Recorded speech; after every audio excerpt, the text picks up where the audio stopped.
Political brotherhood emerged yesterday at KICC in Nairobi when the former Prime Minister Raila Odinga stormed the area and met with 5 diplomatic heads of state.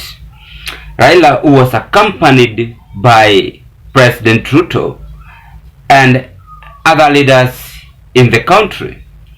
And as you know, ladies and gentlemen, right now, Raila Odinga is eyeing for AU job. I want to begin by saying that Ruto is actually working tiresomely to ensure that Raila Odinga clinch into that position. The headache that country is having is based on Somali, where they are actually endorsing their own interest to battle with Raila Odinga. And as I am speaking, the deal is being checked out in order for Somali to step down and allow Raila Odinga to fulfill his dream. Raila, who was welcomed by the current foreign affairs Hon Musalia Mudavadi, and it was a kind of warm reception. And I have a video clip to display to you, ladies and gentlemen, on how it all started and it's all ended. And this is a kind of Raila's hiccups to ensure that he make it at the AU job position. As you know, that the current deputy president, last time when Raila stormed the KICC, he talked negatively about Raila. But this time around, the former prime minister decided to challenge those who are always after political disagreement. And Raila uses the other route of reception. And you are going to see that Raila did not make it to the VVIP entrance. It was down to earth, and Ruto made it clearly to ensure that Raila reaches out to the 5 diplomatic heads of state to an extent of Raila greeting them and making fans mingle around. That is how it all went. Now, this clip of today, we want to break it into analysis. Ladies and gentlemen, let's all take a look and listen to whatever was taking place at KICC yesterday. Was invited to the summit by the Ministry of Foreign Affairs, met President William Ruto, who introduced him to the 5 African leaders present. Odinga's office said Thursday's engagement with the heads of state was nothing substantive but to create rapport and make contacts, something his office said went well. Thursday's engagement comes in the backdrop of an African Union notification to the Ministry of Foreign Affairs inviting Kenya to submit Odinga's nomination, which include a CV and a short write-up on his mission to address Africa's challenges by the 6th of August this year. Kenya, which is part of the Eastern region, is facing opposition from its EAC counterparts, Djibouti and Somalia, who have fronted their candidates, Mohamed Yusuf and Fozia Adam respectively, for the chairperson post, an issue Nairobi has taken up. Principal Secretary in the Ministry of Foreign Affairs, Dr. Korir Sing'oei, has sounded positive on Kenya's engagement with Somalia to have Somalia stand down its candidate. Odinga has already visited Uganda, Tanzania and Rwanda to secure the home bloc first, as diplomatic engagements continue to prevail upon Somalia and Djibouti, who are also members of the Organization of Islamic Cooperation. Apul Kamau, TV4. You've watched and listened to whatever was taking place at KICC yesterday. Before I carry on, ladies and gentlemen, with this more political analysis, may I take this golden chance to thank you very much for your great support to this channel, because if it was not your support through your subscription, the truth of the matter is that this channel could have not reached to where it is as at now. I want to appreciate you so much, and if this might be your first time watching me at Zone Kenya TV YouTube channel, I request you kindly do me a favor. Just take a 1 second and click that notification bell and subscribe to our channel. In that next time when we upload to you such kind of a video, the video will automatically comes to your YouTube platform. I want also to appreciate the new subscribers as they bother the same boat with the members. Please consider to give this video a thumb of like. When you like this video, it will reach to several people in the YouTube platform or community. Let's proceed with Raila Odinga's storming KICC yesterday event. The 5 head of state who are at KICC have officially confirmed to Kenyans that indeed they are vividly supporting Raila Odinga, and this AU job bid is now emerging in our country after President William Samoei Ruto had come out publicly and proposed Raila Odinga to this position.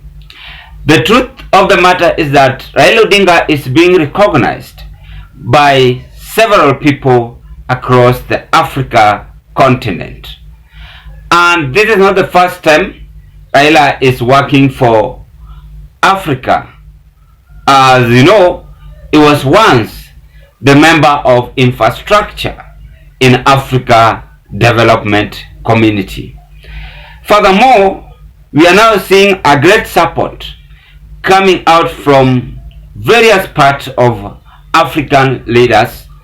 Raila once stormed Tanzania, and he was supported by Her Excellency Samia Suluhu. All of Africa's presidents have never come out and complained on this AU job for Raila Odinga. We saw Ruto with Raila Odinga in Uganda, and I analyzed it.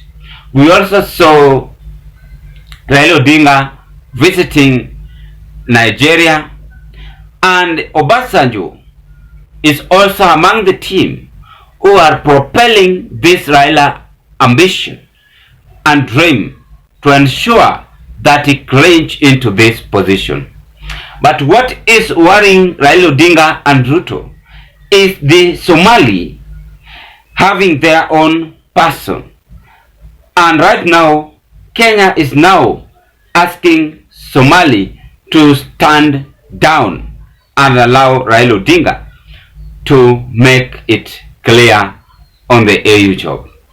Could this be clear that KICC yesterday was officially open for Raila Odinga to tell Kenyans that Somali people should also step down for Raila, because Somali are the ones who are now having stress based on the AU job.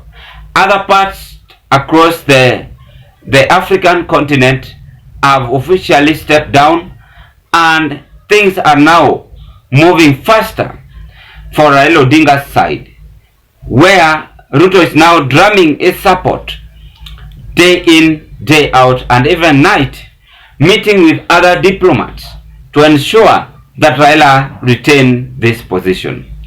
I want to begin by saying, number one, is that I have confirmed one thing, that President Ruto is now not having a political enemy between him and Raila Odinga. And this was officially seen yesterday at KICC when the 5 diplomatic head of state met and they greeted each other, and you've seen that video I've just displayed. The second analysis I can say on that KICC event is that Raila was confirming that he is still not giving up on this AU job quest.